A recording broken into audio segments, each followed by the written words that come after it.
Good morning. My name is Michelle and I'm Head of Membership at NatRoad, and we are joined by Jennifer Rotili, Manager, Safety Duties and Codes at the NHVR. Chain of responsibility is a shared responsibility, and it's important for everyone involved to know what they can do to support safety and compliance. Jennifer will share her knowledge from working at the NHVR with us today. Over to you, Jennifer. Thanks, Michelle. Good morning, everyone. My name's Jennifer, and I've been at the NHVR for about 10 years now. So I started as a legal officer. I'm now in the industry education section. Over that 10 years, of course, I've seen a lot of changes to the law, and in particular, I've seen the way that chain of responsibility has changed within the law. So although my presentation is titled Chain of Responsibility Update, I'm actually going to start with a little bit of ancient history. So I'm going to start way back before 1996. Generally, across Australia, when we looked at road transport law, and particularly laws to do with heavy vehicles, what we saw almost across the board was that it was drivers that were held responsible when things went wrong. Things started to change, prompted in part by some notorious road tragedies in New South Wales involving buses and so on. And there seemed to be a general recognition that when heavy vehicle accidents happened, there was usually more at play than simply a driver doing something wrong. So the NTC started working on model laws, and eventually those model laws started to be implemented in many states, and we saw the introduction of the first chain responsibility laws in around 2007 and 2008. Those laws were based on a principle called extended liability. I'll talk about that in a bit more detail later. But the other big change that happened, and this is something that happened while I was at the NHVR, was that in 2018, the way chain of responsibility was expressed within the law changed into something more like a work health and safety duty. And that's a duty that we call a primary duty. And although that change happened almost, almost 7 years ago, we know that there's still some persistent misconceptions or myths about chain of responsibility, mainly to do with the old version of chain of responsibility. So that's what I'm going to talk about for the most part of this presentation, and I'll talk a little bit about the work that my team is doing towards the end. So here's 5 of the myths that we encounter all the time about chain of responsibility. We hear these when people ask us questions at conferences, through our contact centres, through emails, through talking to people. These are some of the things about COR that people are getting wrong, let's say it. 5 years ago or 7 years ago, this might have been correct. But it's not the state of the law now. So I'll go through those one by one and hopefully give a little bit more explanation about it. So the first one we hear all the time is these chain of responsibility laws. And of course, there is no law called chain of responsibility. Chain of responsibility is part of the heavy vehicle national law. I want to explain, since 2018, the heavy vehicle national law, which is quite a beast, it's about 800 pages long, about 700 sections. It's got lots of different kinds of laws in it and lots of different obligations for all sorts of people, including the NHVR. But in terms of offence provisions that apply to drivers and parties in the chain of responsibility and other people involved in the industry, there's basically 2 different kinds of law. We describe what we call the chain of responsibility as a duty-based law or a duty-based offence. And that's because it's a type of law that tells you what you have to achieve, in this case, public safety, and it tells you you have a duty to achieve that. But the law doesn't tell you how to achieve it. It doesn't tell you the detail of how you get to achieve that safety. It's based on WHS law, as you probably know, and so the standard for compliance is doing what's reasonably practicable. And these laws carry very substantial penalties for companies up in the millions, and uniquely for an individual for the most serious category of this offence, a possibility of imprisonment and obviously large fines. But the rest of the heavy vehicle national law is what we call prescriptive offences, and these are your traditional regulatory offences or laws or legal requirements, however you want to describe them.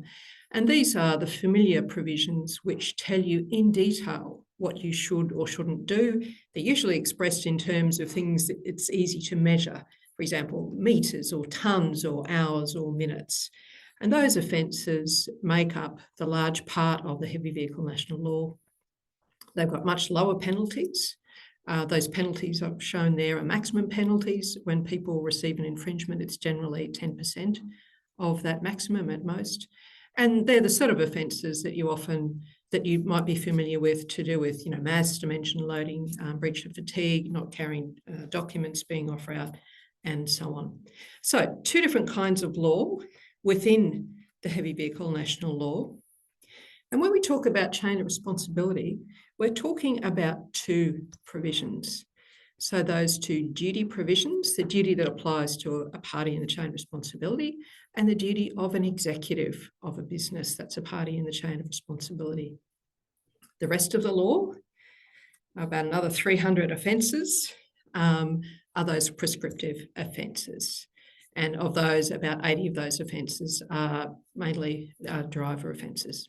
So a lot of the time we hear people say, we need to understand about COR. And usually what they mean, or what they're often referring to, is these 300 offences, not the actual chain of responsibility provision, which is the primary duty and the executive duty. So those 2 offences are part of Chapter 1A of the Heavy Vehicle National Law. Now, just by way of comparison, to show the difference between these 2 different types of law, I've just taken an example here, and this is in relation to fatigue management. So in that green circle on the left, I've highlighted some of the things that a party or an executive would be expected to be doing to discharge their primary duty to ensure public safety. And that's doing the sort of things that many businesses would be doing or should be doing to manage fatigue, not only by heavy vehicles drivers, but the same sort of things that you'd expect to see in rail and aviation and mining and any other hazardous industry like that. So this is doing things, identifying hazards, assessing risks, implementing measures that address those things. So what's going to work to reduce the problem of fatigue, taking it as a holistic safety management challenge. On the right-hand side, I'm showing examples of what Chapter 6 of the Heavy Vehicle National Law says. And Chapter 6 is part of that prescriptive set of laws within the Heavy Vehicle National Law. And you'll probably know that when we're talking about fatigue, we're only talking about vehicles that are fatigue regulated, that is over 12 tonnes, or buses with 16, or is it 12 or more passengers. So for vehicles under 12 tonnes, or rather for drivers of vehicles under 12 tonnes, no obligations whatsoever. For drivers of those fatigue regulated heavy vehicles, lots of detailed requirements, work and rest hours, keeping records, taking breaks, and so on, and all those duties for record holders. So I'm sure you're familiar with a lot of that detail from Chapter 6. When we look at fatigue management from the primary duty, though, that applies to any driver of a heavy vehicle. It doesn't matter if it's 3 tonnes, 4 tonnes, 5 tonnes, 11 tonnes, you're still, that vehicle is still subject to the primary duty. Okay, that's all I want to say about what COR is. It's a part of the Heavy Vehicle National Law. Second myth is this idea that it's up to drivers to comply with the chain of responsibility. And again, this goes all the way back to when the laws were first introduced and that extended liability framework, where if a driver did something wrong, then other parties had a duty and got into trouble, so to speak. So I want to just show you, first off, This is the summary of the primary duty, which is the duty that applies to every party in the chain of responsibility. And I want you to note first off that this is a focus on safety. It's not talking about compliance. It's talking about a duty to ensure, so far as reasonably practicable, the safety of transport activities. And this doesn't talk about compliance. When we look at Part B, it says making sure that you don't cause breaches of the law. But the most important part of the law is this Part A, which is a duty to eliminate public risk. These are the parties. These are the definitions of the parties, or I like to call them the COR functions, because it draws attention to the fact that it's not about a title, but it's about what a business or what a person does. So anytime a business or a person does one of these things, then they are a party in the chain of responsibility. And if an employee is doing one or more of these things, then their employer is a party in the chain of responsibility. Now, what's missing from this list, of course, is the driver. The driver is not a party in the chain of responsibility. The only exception to that is when you have an owner-operator who's basically a driver running their own business. As far as the definitions go, that owner-operator would be considered a person who operates the vehicle and would be a party for that reason. But when we talk about an operator in the normal sense, I know a lot of people talk about drivers as operators, but just because somebody is referred to an operator doesn't mean they comply with the legal definition. Sorry, I've made that too complicated. Main message, drivers are not parties in the chain of responsibility unless they're self-employed. And the reason for that is because, as I mentioned before, it's that realisation that drivers need other people to be doing things properly and safely so that they can do their job safely. And as I mentioned, they have their own obligations to do. The definition of safety within this primary duty is basically the elimination or minimisation of public risk. And I just want to point out that the very first item in that list is the safety of drivers and passengers.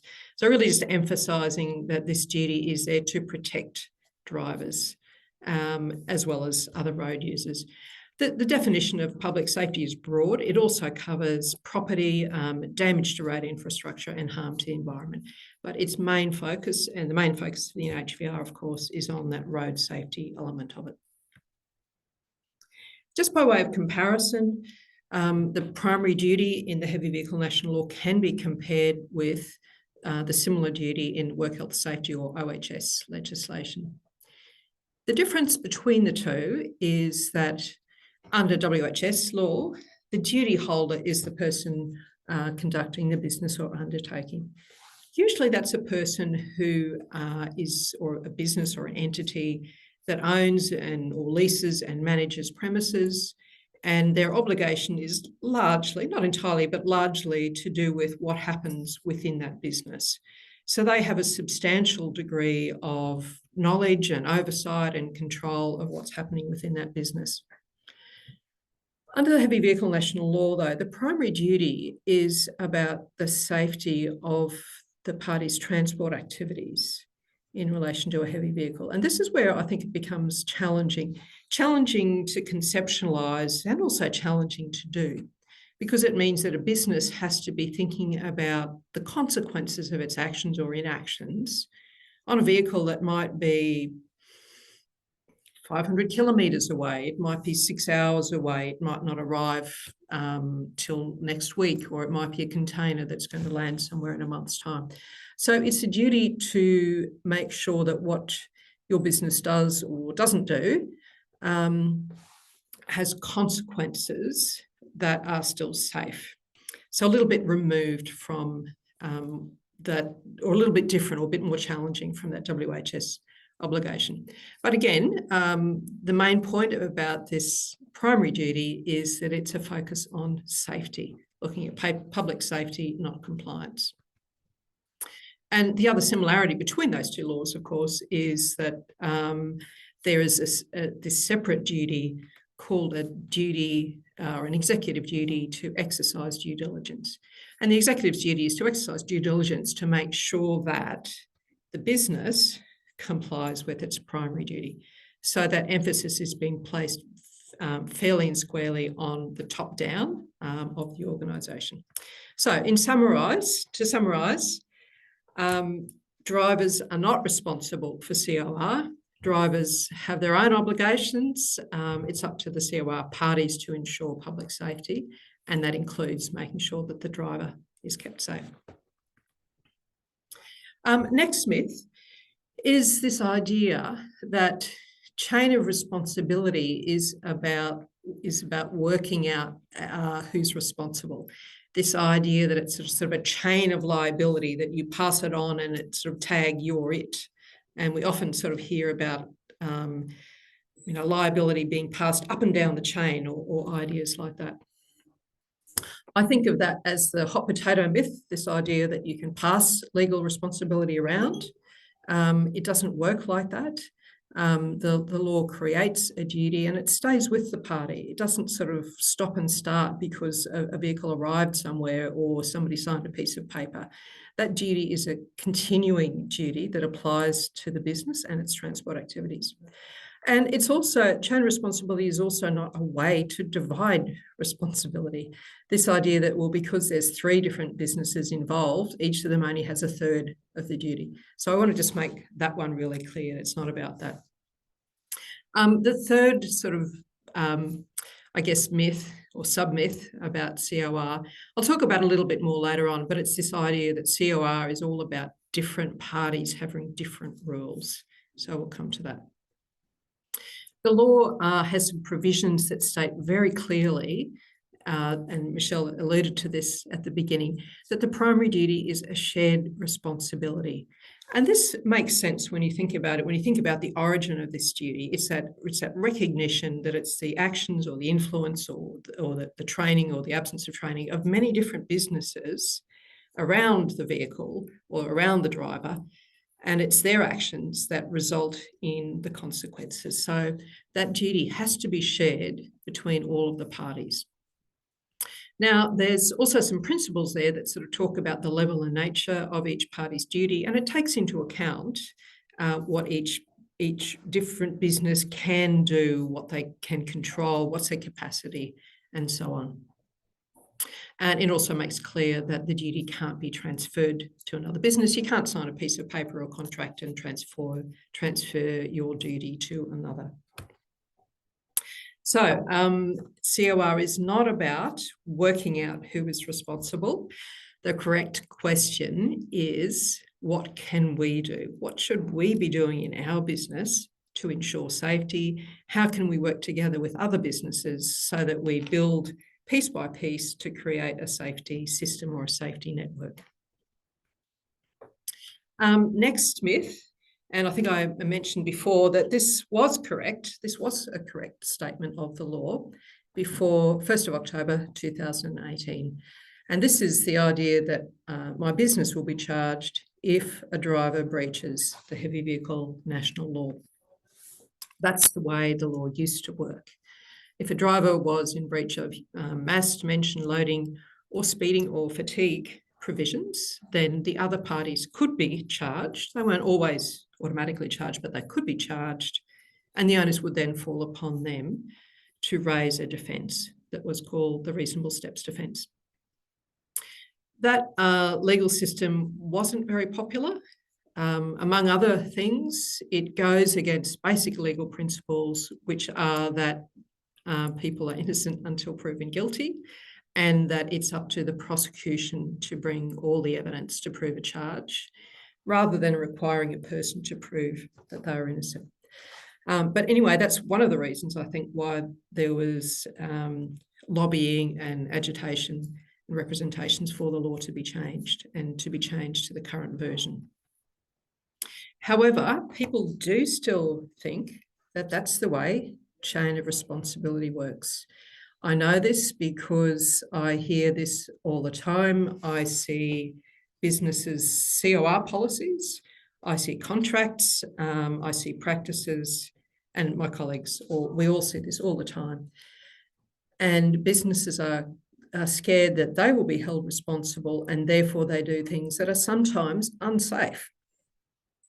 One of the classic examples of this is a policy that says if a vehicle is over mass or over dimension, or the driver's tired or something like that, then we're going to turn it away. We're going to stop it at our gates, and we're going to send it on its way so that we don't get charged with anything. And of course, this is completely illogical, if you like, because all that's happening when you turn that vehicle away is you're allowing that risk to continue instead of doing something with it. So we've published a regulatory advice on this topic. If you look on our website, you'll find about 27 regulatory advices on different topics. That's part of that industry education about the primary duty. But I just mentioned this as an example of that persisting idea that liability is based on what drivers do. This is the way the duty works now. So all of those other parties have a duty towards the safety of the heavy vehicle or the heavy vehicle driver. So they're not being endangered by the potential breaches by the driver. Rather, their obligation is to be working to make sure that that vehicle is safe, or that rather the public is safe when heavy vehicles are on the road. How to comply with this new primary duty? Well, it's 5 or 6 years old now, isn't it? Very much like work health and safety. So understand your activities. What do you actually do that's related to heavy vehicles? So we're not just talking about loading or unloading them, but how do you choose your fleet? How do you arrange your premises? How do you schedule your maintenance? How do you exchange information with other businesses? How do you manage time and scheduling and time slots? How do you make sure that your customers know how to wrap their products properly so that a pallet isn't going to fall apart? These are all part of a business's activities. So each business needs to understand what they're doing, and also those points of contact or influence with other businesses. And where are the problems? Where are the hazards and the risks? How serious are they? And then what do you do to put things in place? And there's no surprises here. The control measures that you have to put in place, things like information, training, equipment, the right staff, procedures, liaison, communicating, monitoring, reporting, and continuous improvement, all the usual things. And of course, NHVR would also recommend implementing a safety management system, something which in the future, HVNL, I think will become part of a legal requirement for certain, for accreditation and so on. So that's a very quick summary of how to comply with the primary duty.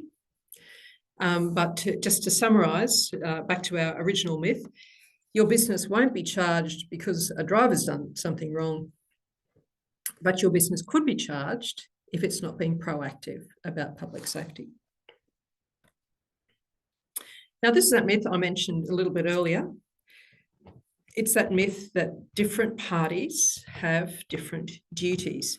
And perhaps to a certain extent, NHVR might have contributed to this myth in the very early days when we were trying to provide some basic suggestions or guidance to the industry once the new duty had been implemented.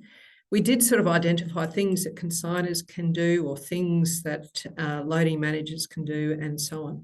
And I'm not resiling from those recommendations, but I think sometimes people have taken it,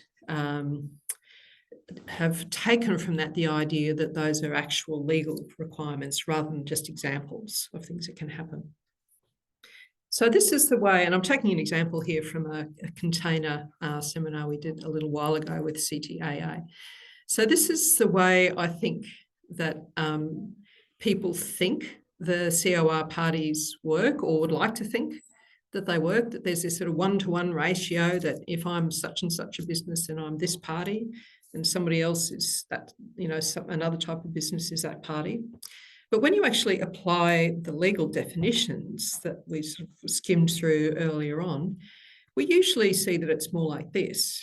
In fact, it's much more likely that it's something like that each of those businesses is actually doing more than one of those different COR functions. In fact, I'd say it's pretty rare to find a business that's only doing one of the 10 COR functions. So the message that we'd like to get across now, I suppose, is to focus less on those definitions and focus more on that first question. Is my business a party in the chain of responsibility? Does my business or do my employees do any of those 10 functions? And if they do, then my business is a party in the chain of responsibility. So all parties have the same duty, and all parties are held to the same standard for complying with that duty. And that standard is the one that you should be familiar with from work health and safety law, and that's the standard to do what's reasonably practicable in relation to the duty. And that means doing what's reasonably able to be done, taking into account all of those factors, likelihood of something happening, the amount of harm or damage or injury that could be caused, what you know or what your business knows or should know about risks, controls and hazards, and what are the available ways to remove the risk. Are there measures that are suitable, that are available, that will work, and so on. And of course, a final point are the costs proportionate to the risk. And the law says, well, it sort of turns it around the other way. It says cost is relevant only if it's grossly disproportionate to the risk. In other words, unless it's grossly disproportionate, you should not take it into account. So that's this concept of reasonably practicable, a proportionate response based on the degree of risk or harm that could be involved. And this means, of course, that for different businesses, implementing controls will be a question of scale. I'm just using this very simple example here to make that point. And this is to compare two different ways to manage a queue of drivers outside of premises.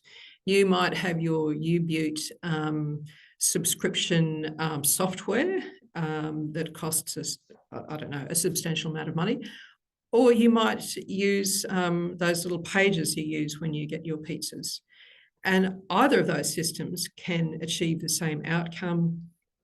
Depending on the scale of your businesses, one or either of those might be reasonably practicable for you. So that's differences in scale for different businesses. But the duty applies to a business's transport activities. And as I mentioned before, that's a very broad term that covers all sorts of things and all sorts of businesses. So not only are different duty holders operating at different scale, they're also doing different sorts of things. So the business that has 3 excavators that get taken to a construction site on a weekend, that's a party in the chain of responsibility. The business that sends, containers to the port for export, that's a party in the chain of responsibility. Your local grocery provider is a party in the chain of responsibility. And the school bus service that takes your children to school, they're all parties in the chain of responsibility, as well as a whole lot of other associated and allied businesses that do things like training and scheduling and so on. Sorry, not training. So a great diversity of activities that all fall under this banner of the primary duty. So the duty applies to each of them, but obviously what each of them is doing to reach that standard of what's reasonably practicable is going to be different for each of them. And we no longer provide advice to sort of say consigners should do this or schedulers should do that, because we know that those neat lines don't really work in practice. They just don't apply to the real world. So in summary, each party has the same duty, but there's different ways that they will achieve that duty. I'm going to turn now to some work that my team does. I mentioned earlier, or perhaps I didn't mention earlier, that I manage a team that work with industry to develop codes of practice. And the reason the codes of practice are important for the primary duty is because they provide some of that detail that isn't there in the law itself. As I mentioned to you, the prescriptive law, the prescriptive laws tell you exactly what you should and shouldn't do, but the primary duty is at large, so it just tells you the outcome without telling you how to achieve it.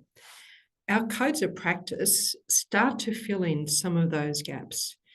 And what they do is that they highlight hazards or risks from a particular sector, and then they make recommendations of controls that can be used to deal with or manage those hazards and risks.